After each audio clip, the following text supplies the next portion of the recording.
എല്ലാവർക്കും നമസ്കാരം. മഞ്ജുസ് ഹാപ്പിനെസ്സിൻ്റെ പുതിയൊരു വീഡിയോയിലേക്ക് എല്ലാ മാന്യ പ്രേക്ഷകർക്കും സ്വാഗതം. ഇന്ന് നമുക്ക് പത്മതീർത്ഥത്തിൽ ഇരിപ്പവളെ എന്ന് പറയുന്ന ഒരു സരസ്വതി സ്തുതിയുടെ ചുവടുകൾ എങ്ങനെയാണെന്ന് നമുക്ക് നോക്കാം. അധികം ആരും കേട്ടിട്ടില്ലാത്ത പക്ഷെ നല്ല ഒരു സരസ്വതി സ്തുതിയാണ്. നമുക്കൊന്ന് ചുവടൊന്ന് കണ്ടിട്ട് തിരിച്ചു തരാം. 3 സ്റ്റെപ്പ്. വലത്തേക്കാൽ 1 2 3 4 5 6 7 8. സാധാരണ നമുക്കറിയാവുന്ന ഒരു ചുവട് തന്നെ. അതിൻ്റെ കൈ ഭാഗം എങ്ങനെയാണ് വരുന്നതെന്ന് നോക്കാം. കൈ ഇങ്ങനെ നീട്ടിപ്പിടിച്ചിട്ട് 1 2 3 4 5 6 7 8. ഓക്കെ ആണോ? ഇത്രയും നമുക്കൊന്ന് കളിച്ചു നോക്കാം. ഓക്കെ, നമുക്ക് ഇത്രയും ഒന്ന് കളിക്കാമേ.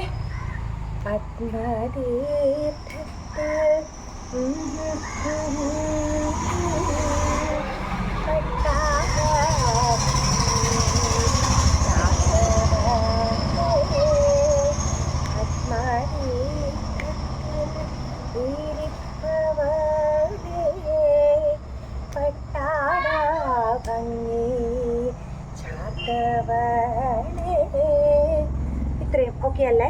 അടുത്ത ചൂടിൻ്റെ കാൽഭാഗം കാണിച്ചു തരാമേ. ഈ കാലും ഫ്രണ്ടിലേക്ക് വെച്ചിട്ട് 1 2 3 4 ഇങ്ങനെ 1 2 3 4 1 2 3 4. എന്നിട്ട് നമ്മുടെ വലത്തെ കാല് നീട്ടിയിട്ട്, വലത്തെ കാല ഇങ്ങനെ ശരിക്കും തന്നെ കാല് നീട്ടേണ്ട, നമ്മളിങ്ങനെ 1 2 ഇങ്ങനെ വെക്കണം. ഇങ്ങനെ 1 2. എന്നിട്ട് വലത്തെ കാല് മുൻപോട്ട് വരുന്ന രീതിയിൽ ഇങ്ങനെ ഒന്ന് കറങ്ങി ഇങ്ങനെ നിൽക്കുക. കിട്ടിയോ? ഞാൻ കൈഭാഗം കൂടെ കളിച്ച് കാണിച്ചു.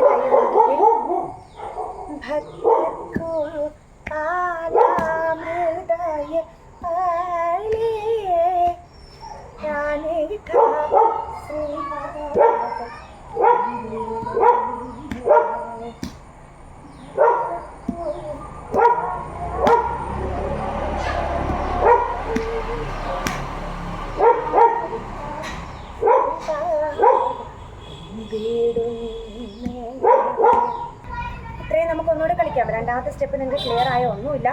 1 2 3 4 5 6 7 8. ഇത്രയും വരെ കളിച്ചിട്ട് ഈ കൈ, അപ്പോൾ നമ്മൾ ഈ കൈയല്ലേ, ഇനി വലത്തെ കൈ ഇങ്ങനെ വെച്ചിട്ട് 1 2. എന്നിട്ട് വലത്തെ കാലിങ്ങനെ വെച്ചിരിക്കുക. എന്നിട്ട് വലത്തെ കാല് മുൻപോട്ട് വെച്ച് 2 3 4 കളിക്കാം. ഇനി തിരിഞ്ഞു വരുമ്പോൾ എന്ത് ചെയ്യണം? ഇടത്തേക്ക് നമ്മളിങ്ങനെ നീങ്ങി ഇടത്തെ കാല് മുന്നിൽ വെച്ച് കറങ്ങി നിന്നിട്ട് ഇടത്തെ കാല് തന്നെ ഫ്രണ്ടിലോട്ട് വെച്ച് ഇങ്ങനെ വെക്കുക. സിമ്പിളാ. ആദ്യം എല്ലാം വലത്തോട്ട്, പിന്നെ എല്ലാം ഇടത്തേക്ക്. ഓക്കെ ആണോ? ഇത്രയും നമുക്കൊന്ന് ആദ്യം തൊട്ട് കളിക്കാം.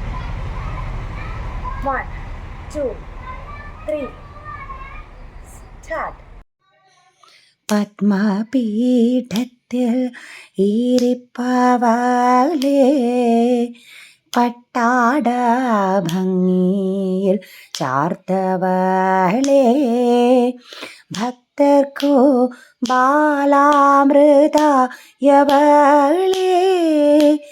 ഞാനിതാ ശ്രീപാദം കുമ്പിടുന്നേ. ഭക്തർക്കു ബാലാമൃതായവളേ, ഞാനിതാ ശ്രീപാദം കുമ്പിടുന്നേ. ഇത്രയേ ഉള്ളൂ നമ്മുടെ പത്മതീർത്ഥത്തിലിരിക്കവളെ എന്ന് തുടങ്ങുന്ന സരസ്വതിയുടെ കീർത്തനം. എല്ലാവരും കളിച്ച് നോക്കുക. കളിച്ച് നോക്കിയിട്ട് അഭിപ്രായം പറയണം. അല്ലെങ്കിൽ എങ്ങനെയുണ്ട്, ഫോളോ ചെയ്യാൻ പറ്റുന്നുണ്ടോ? അത്ര ഈസി സ്റ്റെപ്പ് അല്ല ഇട്ടേക്കുന്നത്, ഒരു ഇച്ചിരി പാട് ചോറാണ്. അപ്പോൾ എല്ലാവരും ഒന്ന് കളിച്ച് നോക്കുക കേട്ടോ. അപ്പോൾ ഞാൻ എന്നും പറയുന്ന പോലെ തന്നെ തീർച്ചയായിട്ടും നിങ്ങൾ കമൻറ്റ് ചെയ്യണം. നിങ്ങളുടെ വിലയേറിയ ഓരോ കമൻറ്റും എന്നെ സംബന്ധിച്ച് എന്നെ വളരാൻ അനുവദിക്കുന്ന ഓരോ ഫാക്ടേഴ്സാണ്. സോ എല്ലാവരും കമൻറ്റ് ചെയ്യുക. നമുക്ക് പുതിയൊരു വീഡിയോ ആയിട്ട് വീണ്ടും കാണുന്നത് വരെ എല്ലാവർക്കും നന്ദി. അഞ്ജു സുരേഷ്.